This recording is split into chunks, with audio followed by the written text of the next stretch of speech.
Hey everyone, it's your host Marcus Norman of Gentleman Style Podcast Show. And today we are going to be talking about one of my favorite topics is money. money, all day and finance. And today we have a guest, Miss Shaneh Woods. She's the founder of Prosperity First, author, philanthropist, upcoming book, Profit is Protest. She has a diverse resume, branding from all the way from CFO and coaching and blending. And what she teaches is she teaches us to blend the soul and the science together to come out with a better outcome when it comes to money, our relationships with money, and how we can connect the two. Where they don't have to be separate. And so she helps entrepreneurs reclaim their financial agency through designing businesses and helping businesses with deep-rooted problems, and problems like cash flow or overflow, which can be a good problem depending on what cash flow overflow problem, and dismantling the scarcity that's rambling through every entrepreneur that she's come across with. We all have those problems, stem and stern. And so she is here to help us on the Gentleman Style Podcast stage get to a better financial place and reclaim our identity when it comes to money. And so without further ado, help me welcome to the stage Miss Shaneh Woods on the Gentleman Style Podcast Show. Hello. Thank you for having me, Marcus. Thank you for being here. Thank you for making time and sharing space with us today. This is absolutely necessary. We are not doing well with money. We are not winning and succeeding with money the way I guess the famous TikTokers and influencers make it, right? The Lamborghinis and the Bentleys. It's not an overnight success thing. But I want to start with a softball. I want to ask you, when did you first notice that you had a gift to share with the world and share with your clients and help them make the connection, make the bond between their finances and their spirituality and the science? When did it start for you? That's a fantastic question. The family joke is that I came out of the womb counting. I being anything but an accountant was never on the table for me. So I was very much your traditional accountant, the buttoned up, straight-laced, floor-to-ceiling glass windows, gold-plated nameplate, the kind of accountant that you really don't want to talk to. I was that for a lot of years.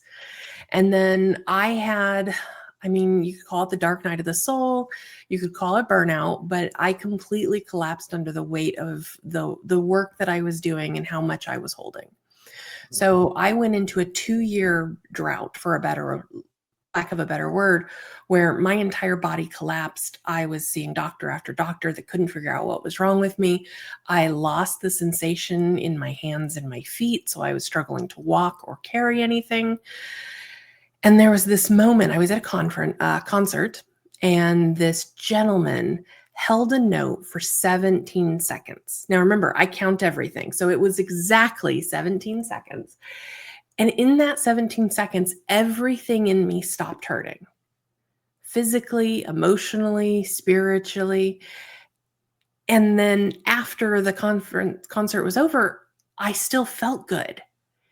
And that moment wasn't an awakening. I didn't know what it was. I had to start, I started chasing the music, trying to recapture that sensation. I'm an avid reader. So reading, what does music do to your, neurology and your nervous system? And I finally found this moment where I understood that it was because I was present to both myself, to what was going on around me, that I was completely, truly, deeply present, that the pain stopped because I wasn't being pulled in a million different directions. Once I started experiencing that for myself and I was bringing that presence to my firm, my clients started having a different experience with money too. And I see the world in patterns. I track data for fun. So once I started seeing it, and it was like, okay, once is interesting, twice might be a coincidence, but 3, you start seeing patterns. Right. And then it was every client, because we'd have these conversations How can we be more present? What feels good in your body as opposed to, well, this just makes sense on paper. Absolutely. Was it that you were overworked? Was it that you had a it sounds like you were C-suite at your firm. Like you weren't bottom of the I hold all accountants in high regard. First off, let's say that, right? Because it takes a special person, right, to be counting money out the womb and to want to deal with that day in Right. and day out. I took full transparency. I took accounting one Mm-hmm. and then accounting two in high school. They had my high school had a vocational and an academic side. So Yep. instead of going to gym and PT, while I was terrible at a physical fitness, I said, let me take a vocational class and accounting one. Loved accounting. I thought I was the man. I thought I found my calling. And then I took accounting two and I quit. So it takes a unique person like yourself to be able Yep. to do that. And so why do you think you were just so why so many businesses, Right. clients of yours are just overwhelmed and not catching that sooner? Well, we're not taught to see the blend. We're not taught to bridge that gap between the soul and the science of money. We're taught, our souls, our spirituality, our belief systems are one thing and money's another. And that money only works in these very constrained ways. Now, for me, so first of all, I wasn't with somebody else's firm. I couldn't find a job when I was 19. Nobody would hire me because, I mean, really, who wants to hire a 19-year-old accountant? It just sounds kind of like, not a smart thing to do. And I get that now at my age. But at 19, it was really, devastating. So I bought myself a job. There was a small one-woman bookkeeping firm for sale, and she wanted to go home to Tennessee, and we were living in Alaska. So 40, 50, 60 below weather. And she wanted to go home to Tennessee. And I was like, oh, I got cash. Uh,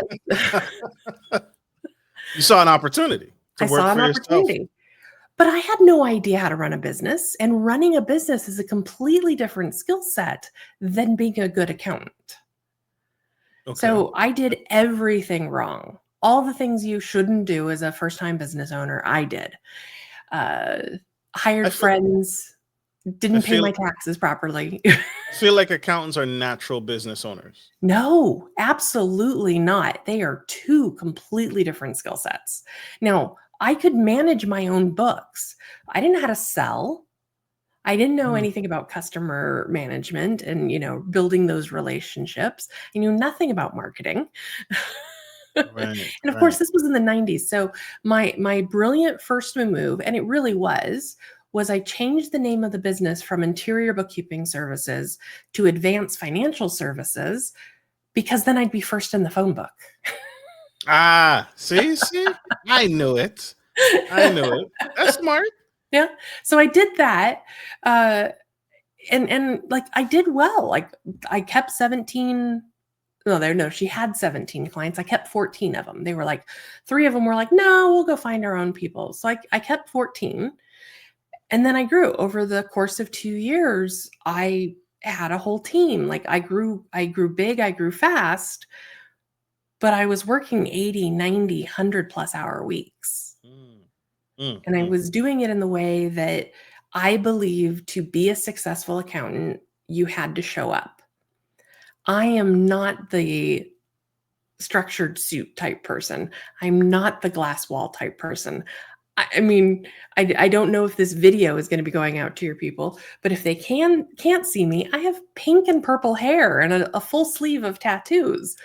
I couldn't do that back then. I couldn't be fully myself because the way I show up to the world is not what you see in a typical accountant. So you didn't have the purple hair when you were doing Oh, it? no, no. Really? Really? No. I was very straight-laced, structured, and boring. So boring. So tell me, help Mhm. me out here. You had a team Yep. because you grew, you Mhm. learned, you made mistakes, and you grew and you learned. Yep. What what do you did you delegate enough? Because I often hear that business owners and coaches like yourself often say you need to delegate more. You need to hire personnel to take the things off your plate that don't give you the most joy. So why were you working 90, 100 hours a week with a staff? Well, being a little bit of a control freak was part of Okay. it. Let's be honest. And I took on the most complicated books, but I didn't have a staff that had the same level of Competence. knowledge and competency that I did. So all the hard work, I was still the one that had to do it, and I didn't know how to teach it. Now Mm. I have an amazing staff, and I can train them to do things my way. So I don't need to be the control freak anymore. Now I work maybe 20 hours a week. Then, no, I had a very tight grasp on my business, and I did not know how to teach the hard stuff. That's fair. Yeah. That's fair. And I love the transparency. I love the heart. I forgot to mention, y'all, a true heart of gold here on the Gentleman Style Podcast. That's real. I Mhm. want to ask, did you have, what was your relation? I know you came out the womb counting money, but Mhm. did you feel you have a strong relationship with money, a good relationship with money? Any any financial trauma going into the thing? Oh my gosh, all the financial trauma. Um, so, my dad, blue collar worker, but he controlled the purse strings, and he was brought up because I saw it with his parents that to be worthy you had to produce. So he worked 80, 90, 100-hour work weeks. So that to me was just normal. My mom didn't work, and when she did, she would start micro business after micro business, and they would fail, and then my mother and father would fight about it. But like that's all before the age of 9, right? And growing up trailer trash, just to put it politely. But then I went into foster care. And that gives you a whole nother level of trauma when it comes to money, because a lot of, and there are amazing human beings out there that take on foster kids to truly help them. I was not so blessed. I got those people who just wanted the money from the state and would just pack us kids in like sardines. So we were a paycheck. And when you're treated like a paycheck, you're not treated with any real humanity. I'm sorry. I'm so sorry. And that's No, I appreciate that. But you know what? I love my life, and I wouldn't be here if all of those things didn't happen. absolutely. Yeah. How do you take that? Because I'm learning to love everything about you and what you're doing now. How do you take that into, because people come to you and Mhm. they're like, listen, my mom and dad, they didn't have the conversation with me about money. Yep. Um, how do you coach to the young girl who is discovering money for the first time? What things should that young girl who's watching right now, besides booking an appointment, obviously, which right? But what tips you have for that young girl who's like first coming into herself? Oh, so first of all, make your decisions based on what feels good and right in your body. So we don't believe in shoulding all over yourselves in Shayna's world, right? All the ways that people tell you you should do this or you should do that, because somebody's 6-step process might not be the same 6 steps that you need to go through. So take everything with like, does this fit me? Is this in integrity with my values and my belief systems? Because if it's not, then don't do it. When we are out of integrity and out of alignment with our values and our body holds so much wisdom, money is just kind of repelled. So the more aligned we can be, the more present we can be with who we are and what we desire for our lives, the more that energy of money is attracted to us. Now, there are very practical things, right? If you're like me, where you saw your parents fighting over money and it kind of being used as a weapon or a cudgel, there's practices where you can, imagine yourself back then and giving yourself as a child what you would have needed had you been having a beautiful experience with your parents and money. Now, I'm not saying all parents are bad and that it was intentional, but we take on the generational trauma from our parents, our grandparents, our great grandparents. So we get to rewrite the story. Absolutely. Oh, I lost my train of thought. I apologize. No, you're good. No, this is good. This is good because you're speaking to that young girl, that young Mhm. boy who's again coming into money. And Yep. so, how do you define financial integrity Hmm. for that young girl when we live in a world full of borrow till you die and extract, sucked all the life capitalism, right? Like that's over daunting. It's Yep. overwhelming to the point where some people, just like what you shared in your experience, you were until you finally became present, Hmm. you were consumed from you were surrounded by all these external factors. Yep. So how do you define financial integrity and staying true to yourself? Right. Well, it's different for everybody. It is. Um, I like to define words, right? The English language is very powerful, but it puts you in a box. So when somebody says that they want to be rich, it will turn off a bunch of other people. Like they'll hear that word rich and oh man, if you want to be rich, you're selfish and you want to be part of the extractive society.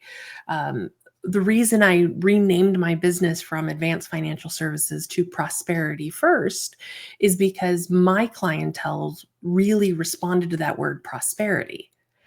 And it was because in my marketing, I asked them to define it for themselves. What would it mean for you to be prosperous?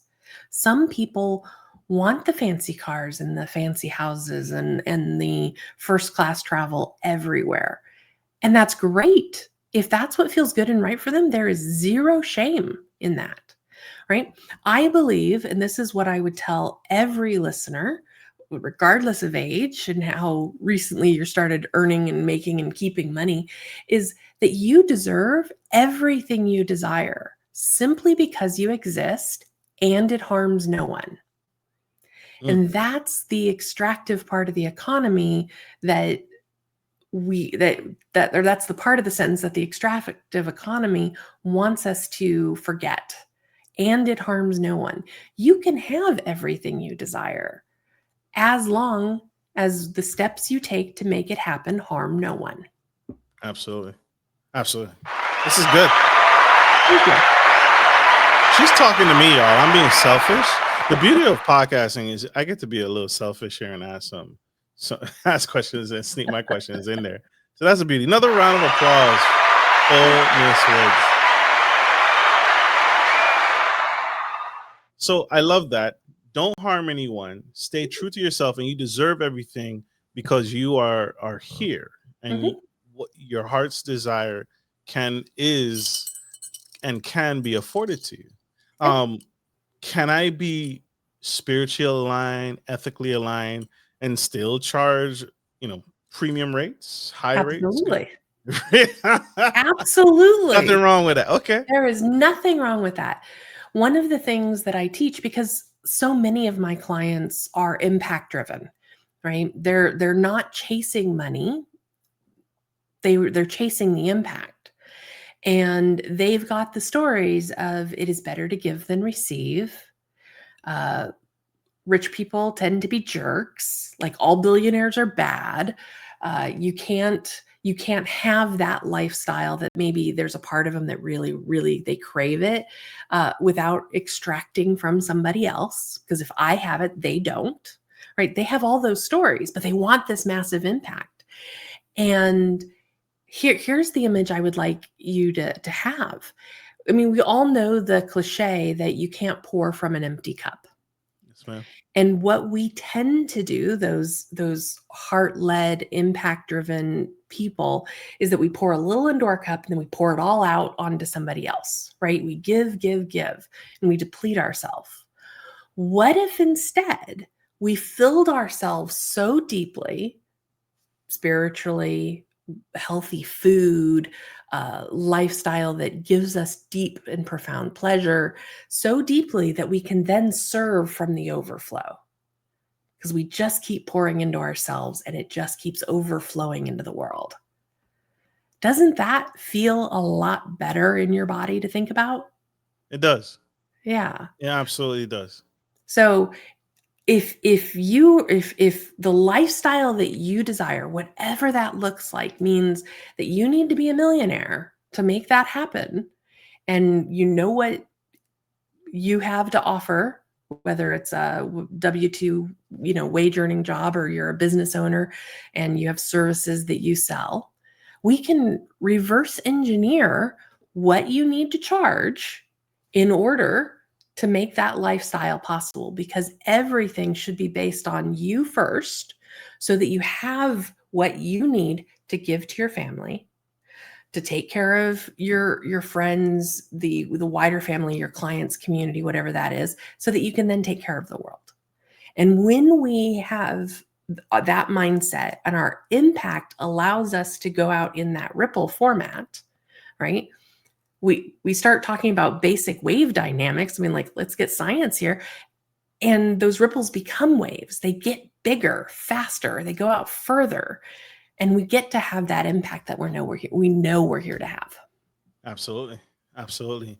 Is there ever a conversation where the if I provide a service, let's say I make branded apparel, I make branded Mhm. t-shirts, and I'm coming to you to help me manage and be my accountant, Sure. and we have made the connection that Mhm. I want to one day be working, sipping margaritas on the beach of Maui, Mhm. and that requires me to charge the client XYZ dollars, but the area or the community that I serve is not affluent enough to handle that price point.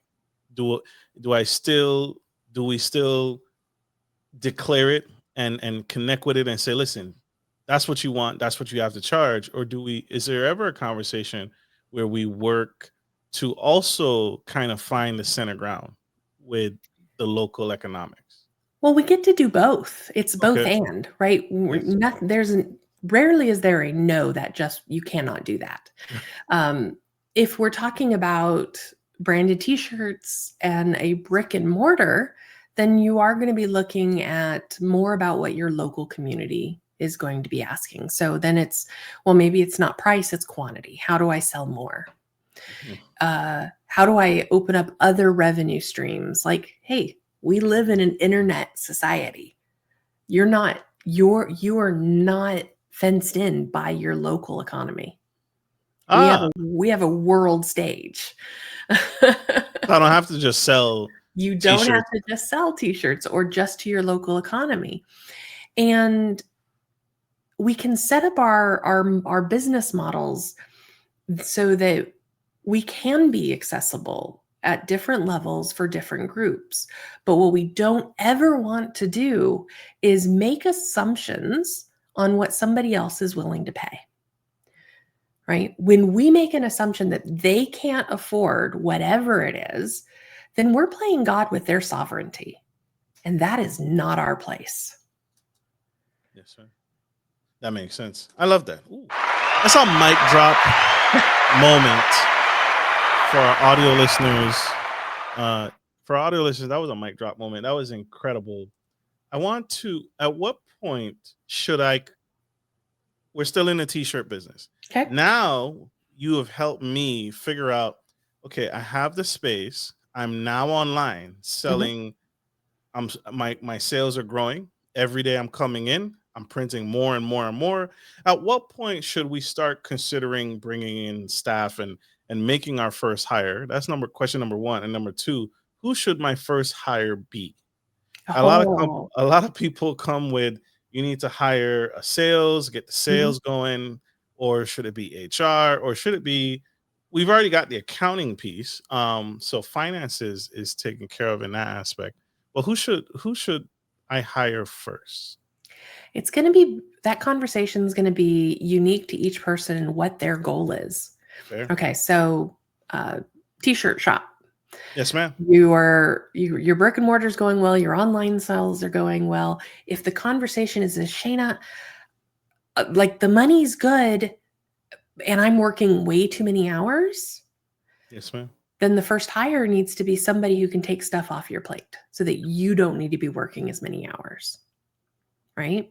Yes, But ma'am. if the conversation is, I have more bandwidth, but I can't figure out how to get even more sales come in, then it's, well, maybe it's that person who can take the social media marketing off of your plate and really focus on that organic marketing so you can do the part that you're best at.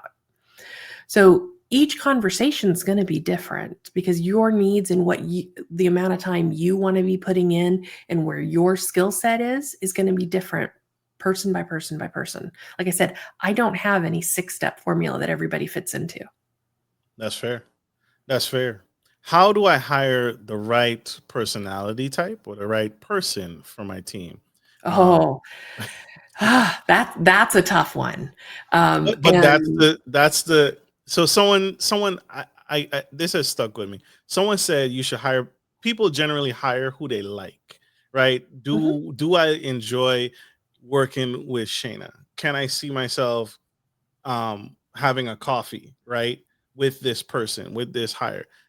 People typically hire who they like, but then I've heard like the Shark Tank, Kevin O'Leary, he'll say, "I don't care if I don't like you. Do you produce? Do you Mm, do the job that I pay you for?" And that's it. I don't care if I don't like you. I don't care if I don't get along with you. That type of stuff. right. Uh, I'm going to go with both and. I absolutely think you need to like the people you're going to work with, right? Yes, ma'am. We spend more of our time at work than we spend anywhere else but sleeping. Yes, ma'am.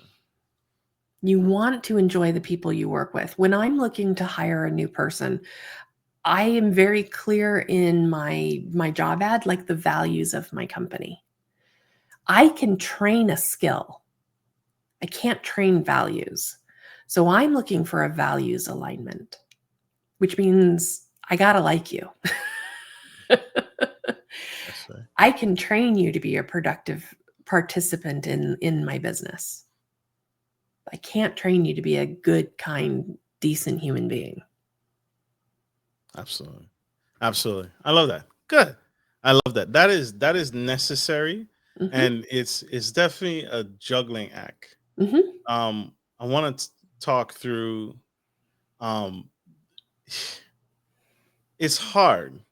It's hard because I am very competitive in business, and I feel a way about the person. Let's stick in the same T-shirt business.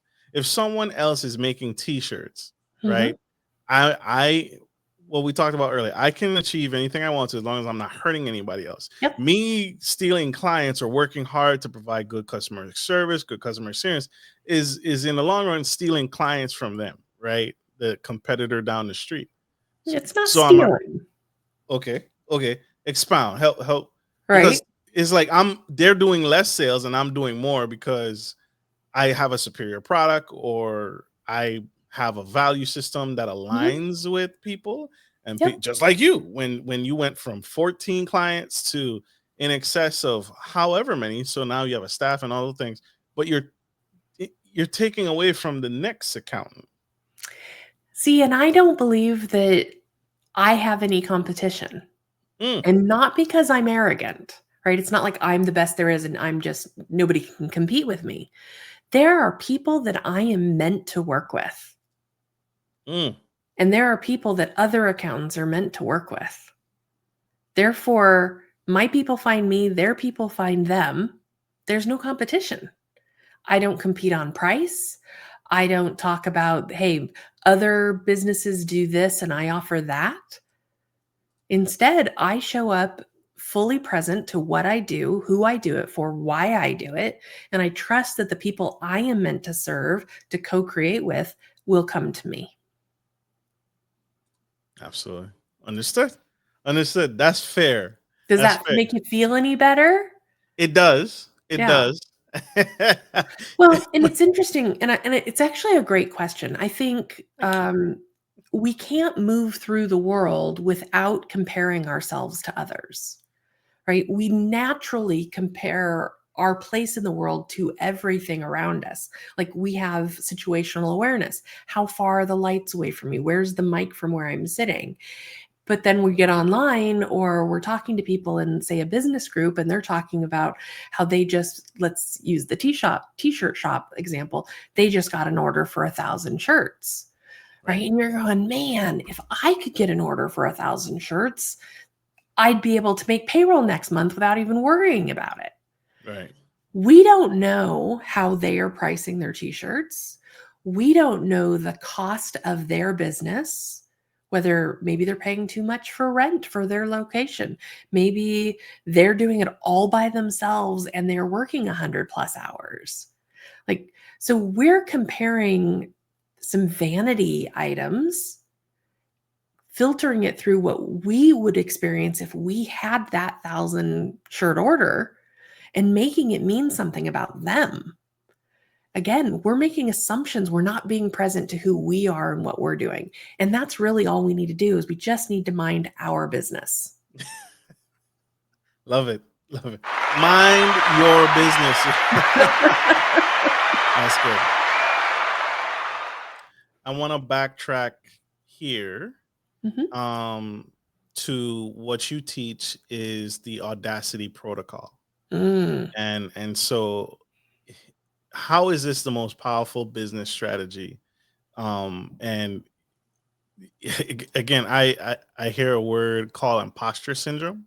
Many people are too nervous to ask for what they feel they deserve. So help us walk through with you the Audacity protocol that you teach, please. Right. I love this. So at the simplest definition, the Audacity protocol is just showing up and making the ask.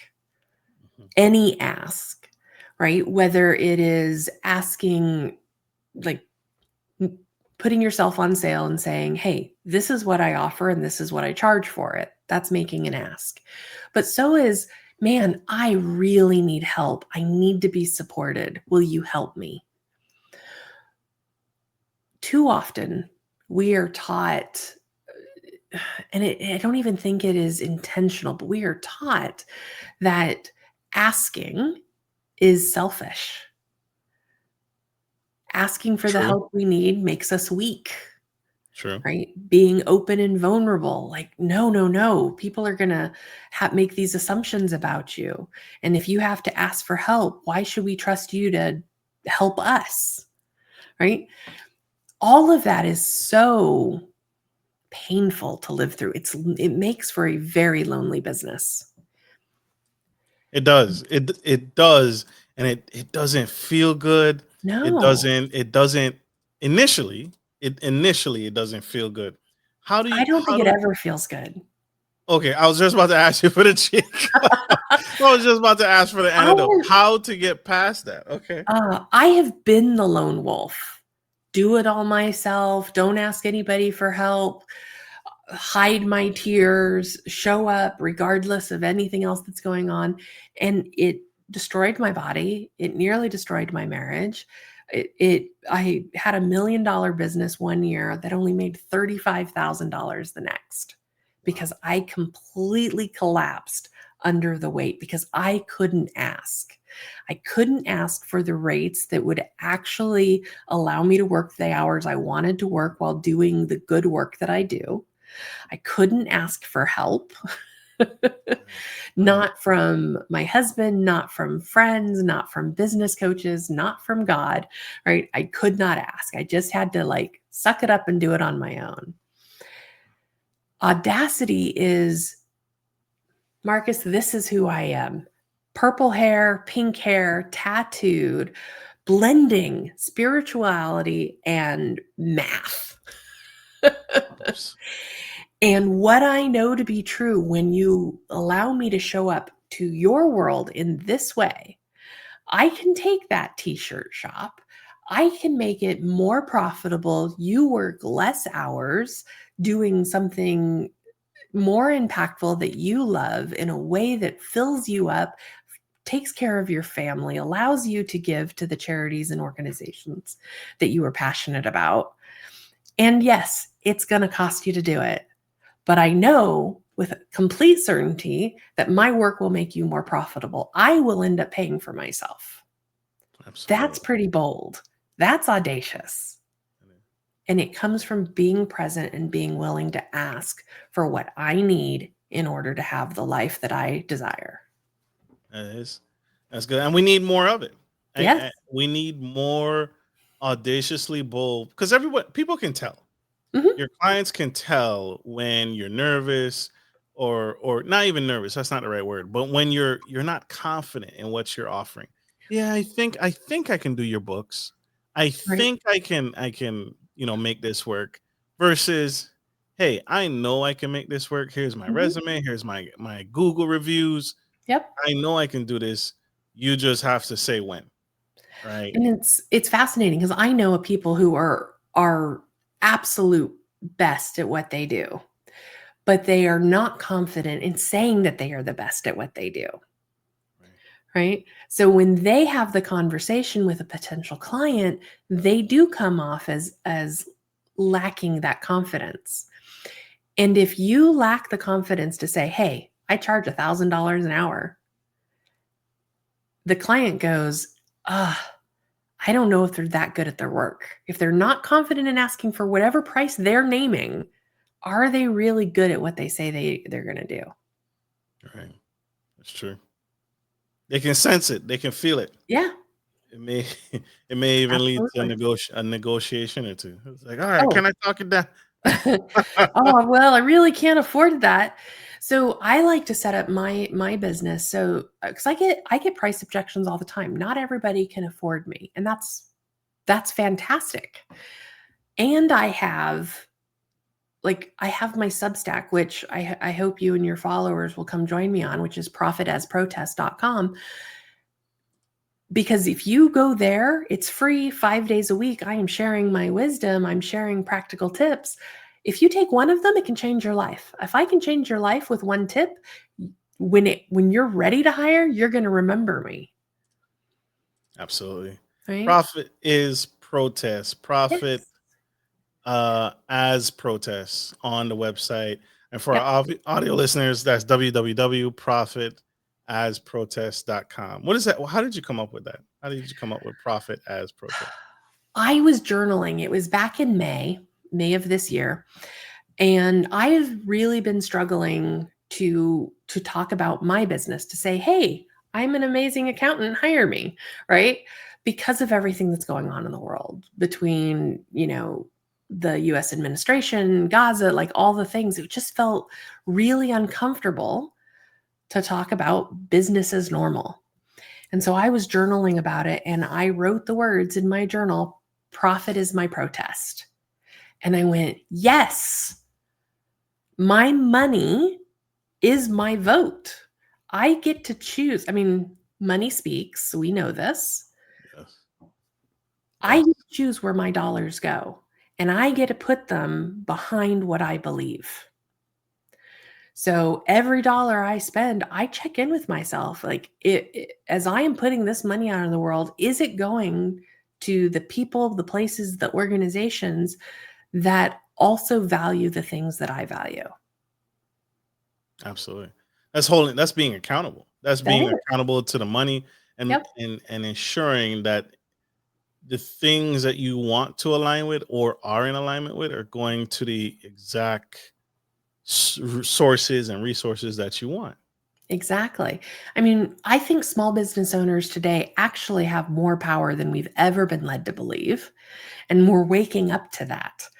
I mean, look at what's happened with Target when they rolled back DEI, right? That And was look a how nightmare. Costco surged ahead when they said, no, I'm not rolling back DEI. Right. People are starting to show up with what we could call the protest market. We're Yes. putting our dollars behind what we believe. Absolutely. I heard in Canada they now in Canada there's an app. So when Mhm. you go to the grocery store, you can actually plug the item in this app, and it'll tell you where the food item was made. Yep. Was it farm raised chickens? Was it free range chickens? Was it caged chickens in Mhm. an abusive camp? and all of that. And people are using their dollars and say, I don't support this. Yep. General Mills, I don't support how you, so I'm not putting my dollars, I'm not buying your cereal. And Yep. people in Canada are using that as a form of protesting with their actual dollars. So I live in Washington State, pretty close to the Canadian border. And it has been fascinating to watch because of the acrimony going on between, our administration in Canada and the very inappropriate remarks Yes, ma'am. he's made. The sheer lack of Canadian tourists we've had this year. Like when I'm at the grocery store just buying my groceries and unprompted, the cashier starts telling me how the sales from our local grocery store are down 30%. Because I'm like, yeah, that's not great for my local economy. And I absolutely love that the Canadians are doing that. I support it completely. Absolutely. Right? I've let go of mentors that I truly respect. They are good human beings, but because they won't take a stance on certain issues that I find very important, like they wouldn't even have a conversation with me. I don't need them to be, out there for everybody to see, but if you won't even have the conversation with me so that I can tell if we're aligned, then I'm going to say thank you. I appreciate everything we've done thus far, and I'm going to take my money elsewhere. Right. Because it That's, is so important to me now. it's absolutely important now Mhm. more than ever. I hate when I think we should have been doing that all along. Mhm. I think we should have been very conscientious of who we support and how we support and what we do, and where that dollar goes and where it flows and who it flows to. One I of the agree. things one of the things I in my Virginia market, Mhm. I when I first moved to Virginia, I'm not from here. I'm from the Caribbean. And when I first moved here, every business that I would encounter had very terrible customer service. It was horrible. It was a nightmare. Mhm. And for example, dealing with an HVAC technician, right? I'm calling an HVAC technician because my AC is on the fritz or is not working. And I'm calling the guy and he's like, well, it's an extra $150 for me to come out because it's evening hours. And I said, most people work, and it blew my mind when an HVAC technician, his hours are the same hours as me. That makes Right. no sense to me, Yeah. because if my HVAC technician cannot work a 9 to 5 and I work a 9 to 5, because every time I need you, it's gonna be after hours or before hours. Or you have So to take a day off, which then costs you even more money. I've lost money so Yep. that you can fix my HVAC. So I've always tried to communicate business thoughts to Mhm. anyone that comes and does contractor work for me at my house. Yep. And I asked the guy, I said, why would you? The guy came to the house, he finally came to the house, and he's like, okay, that's $900. And I said, no, no, no. This is under a HOA. Not a HOA. One of those Home warranty. home warranty. It's under a home warranty. So the price shot down to $200. Right. And I asked him, I said, why would you charge me $900 if the home warranty is 200? Well, I don't know if I'll ever see you again. So I have to overcharge you for this thing. And again, if that's going back, if Mhm. that's your price to achieve the things you want, but I think you can have the same exact outcome by just doing good quality service, and people will give you whatever. It doesn't, there's a misalignment when you give bad service and then Mhm. you ask me for $1,000. Yes. That is a misalignment. Absolutely. I don't think it works the other way, where you say my price is $1,000, but this is terrible shabby work. You didn't even clean up after yourself. That And haven't we all had that experience with the HVAC guy? I'm so sorry. I got emotional there. I'm so sorry. But uh, thank you. Thank you for teaching this, because people are not there.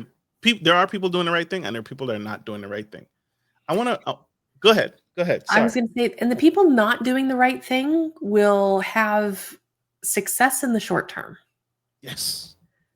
Yes. And at some point, they get found out, or their reputation gets destroyed, or they burn out, and suddenly they're in a hole. Doing the right thing sometimes feels like the harder, slower path, but the rewards on the journey and at the end of the journey are so much more than simply money, right? You don't have to have a lot of money to be prosperous. Agreed. Prosperity is something that you are, not something that you have. So you get to be prosperous now by being in a values alignment with like who you are, what you believe, doing the right thing simply because it's the right thing. Showing up to the client relationship and treating them as a human first and a client second. Yes. And you get the feedback. I mean, I get the feedback. I'm sure you have too, where because you showed up with that authenticity, that audacity to say, I am human too, and I'm going to treat you as a human first, you get that feedback. Wow, thank you. You've made my day better. And if you can help somebody have a better singular day, you get to help them have a better singular life, right? It's a flow-on effect. It is not one and done. You mentioned the HVAC and well, I have to charge you that much because I don't know if I'll ever see you again. Accountants on average keep their clients 4 years. That's the industry average. Right. My average, 4 times that. My clients stay with me on average of 16 years. I've been doing this for 30. Get it. Get it. Take that. And it's because of being in alignment, of being present. Money is a very touchy subject. It brings up a lot of emotions. So some days it's, we're just going through the numbers, we're answering questions, making sense and moving on. And they feel really good. They understand their cash flow. Other days it's letting them get mad. I can't believe this vendor screwed me. I can't believe this employee did this. I can't believe my husband did that. And just letting them have their emotions without trying to fix them. Because they get it out and then they can center and be present and now make decisions that are aligned.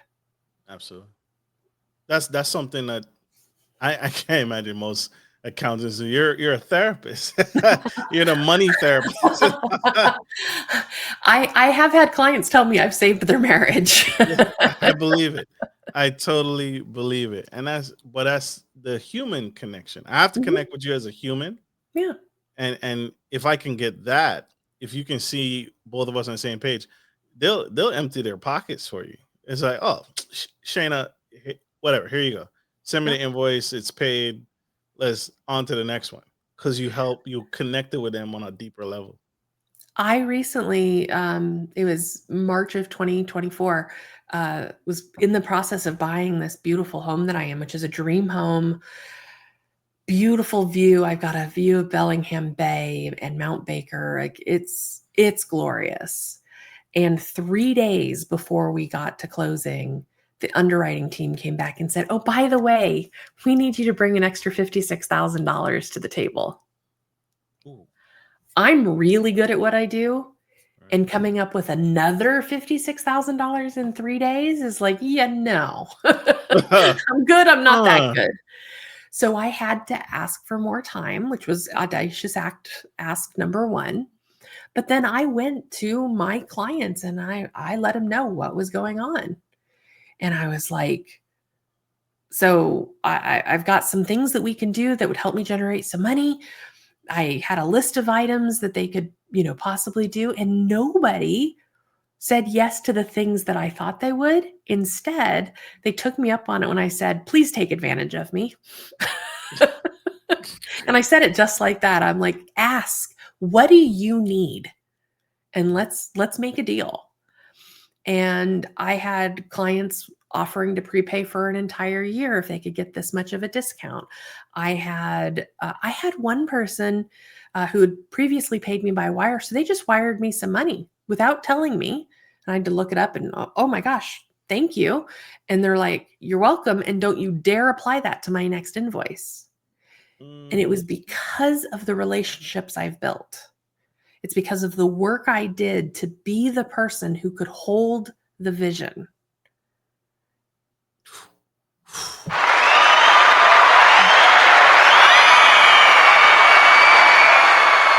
There's some fangirls. Oh my gosh. Oh my I love God. it. That is. And we did it. I did nearly $80,000 in 3 weeks. How did you how much did you extend? So you extended 3 weeks. We extended 3 weeks. I originally asked for 2, and underwriting just kept moving the milepost. So it ended up being 3 weeks. 3 weeks later, we closed.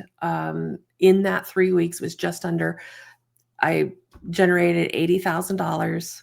And I did it in such a way that, like, I sold my time, but I didn't sell my team's time. Mhm. Selling my team's time would be selling my future, because I'm going to have to pay my team for the work they do. Right. My time, I make my salary regardless. It's how many hours am I willing to put in? Right. So I was smart about it. And then when I fulfilled the services that they asked for, I went so far beyond what they had originally asked for, because they helped me buy my dream home. Love Of it. course I was going to pour back into them.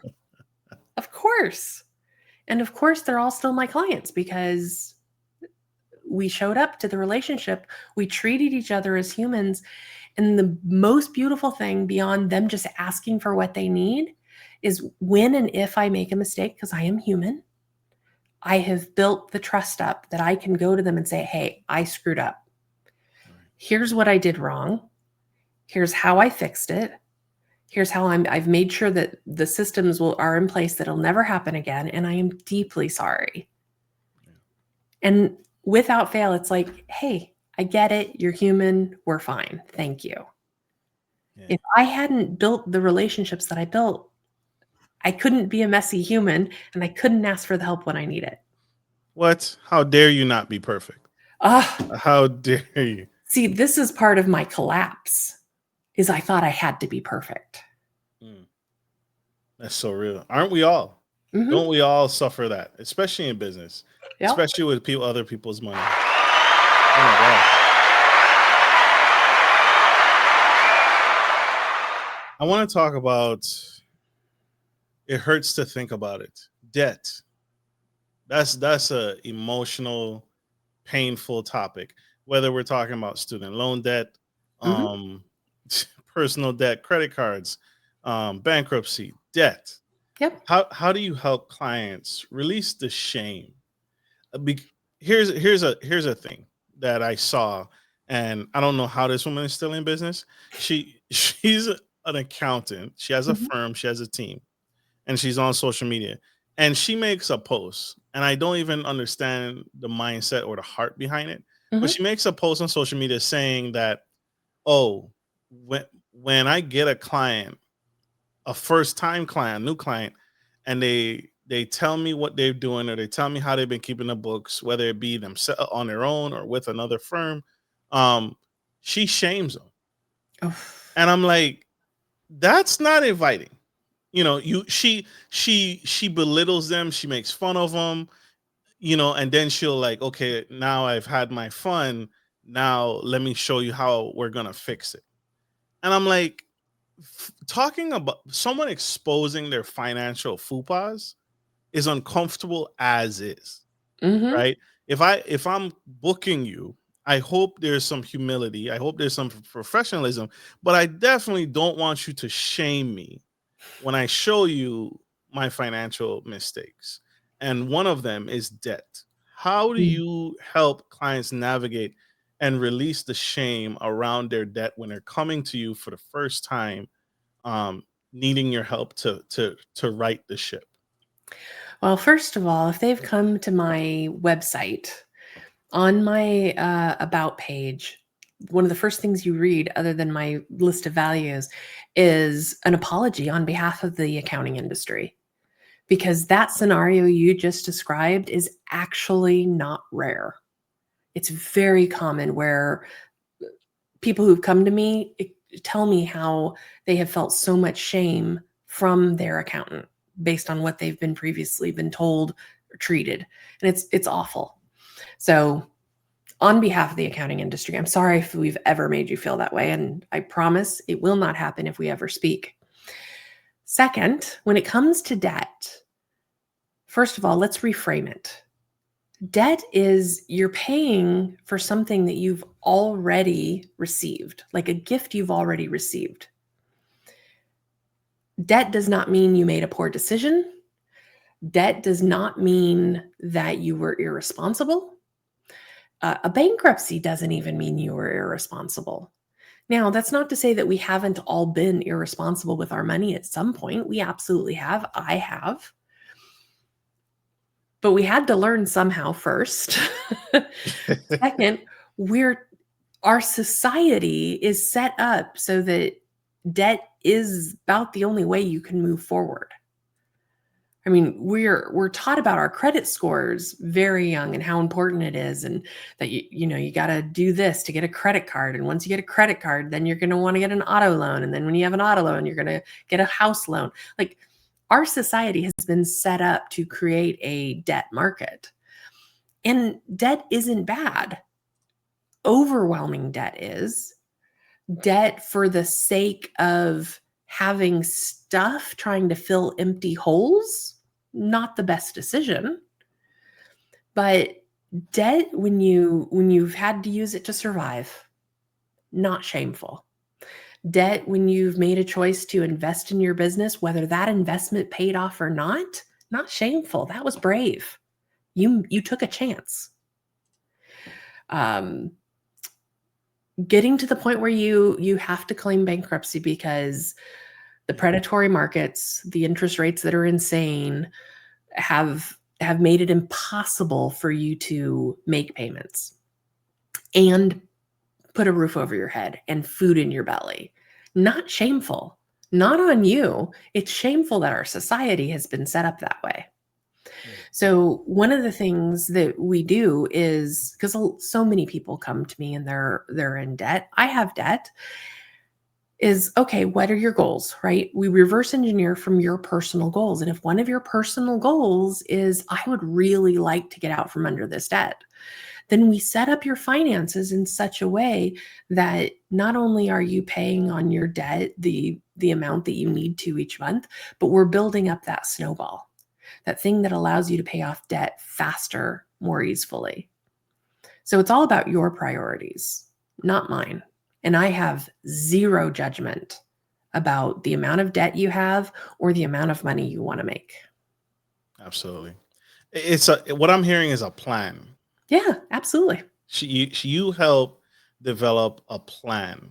I think that's powerful, because I think people have a lot of shame. It's like, oh my gosh, I have that. Get in line, right? Get in line.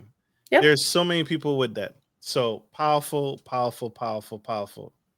Well, and I'm going to be honest with you. I had a bankruptcy. Yeah. That's yeah. That's real. Yeah. I with that $1 million year and then 35,000 the next, and not doing the things correctly so that I pay my taxes on that $1 million. I had a ton of tax, and then I had 2 years worth of not working in medical bills. And I didn't have a choice. The hospital, this was when hospitals were allowed to do this, was like, hey, if you don't pay us, we're going to get a judgment against you. And I'm like, if you get a judgment against me, I'm claiming bankruptcy. I will pay you every day for the rest of my life to pay it off, my debt. Or if you go for a judgment against me, I will make sure you don't get a penny. And I feel zero shame about that. Absolutely. Absolutely. It's crazy. Mhm. because it's like, hey, pay me. I have $0.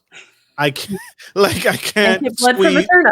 I turnip. can't get blood out of this turnip anymore. Why are you calling me? I Yep. didn't have money yesterday. I don't have it today. And you can't scare me into having it. Yeah. Yeah. What do you Right? want me to do? Yeah. Yeah. And we It's make too many decisions based on fear. And it's so easy to do. I mean, our nervous systems are built that way, the fight or flight response, right?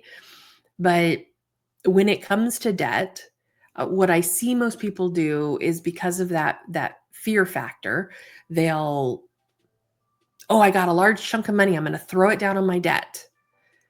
But they didn't think through, maybe they didn't have me on their side, maybe they were responding out of, that fear. They didn't think through, oh, well, what am I going to need for next week? Survival.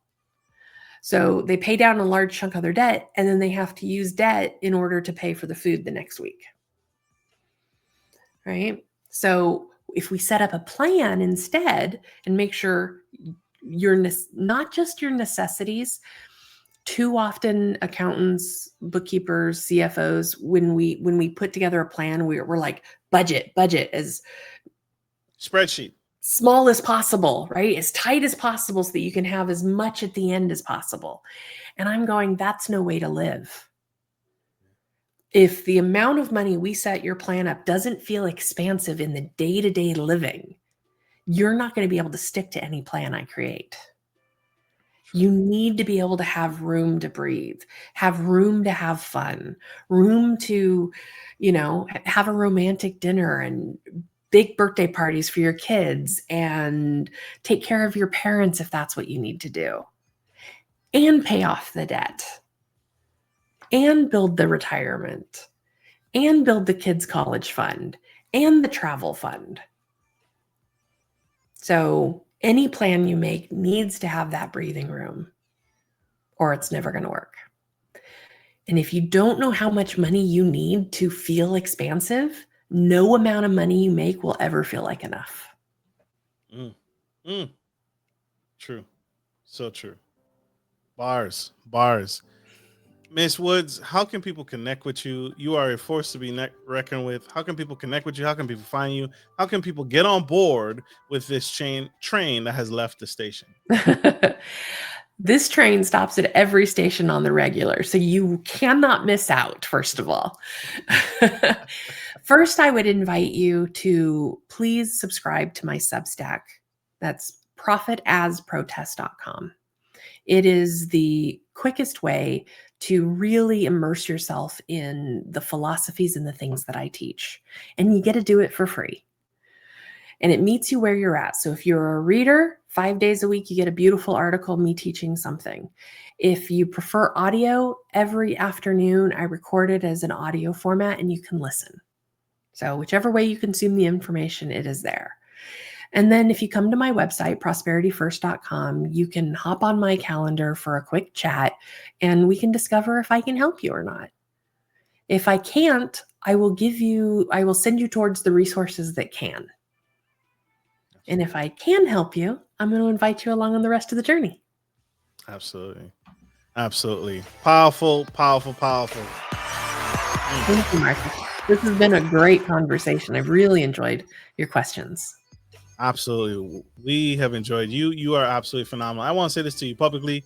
Don't ever quit. We need you. We need what you're doing. Can't do it. Can't quit. My message, the Profit is Protest message, feels world changing to me. Like you said, it's something we should have been doing all along, but now it's more important than ever. So that's the book that's going to be coming out. I actually should find out the release date in 2 more days. It won't be released in 2 more days. That's when I find out the release date. And I want this to be a global phenomenon. I'm not settling for my little neck of the woods. Absolutely. As you shouldn't. Absolutely. Powerful. All right, y'all. We have to let this fantabulous woman go. She has many more lives to change, many more people to help, and many more business to take into the future as we make it through together. Powerful. All right, y'all. You know how we do. Like we end every show. Take care of your friends, take care of your family, and always, always take care of business.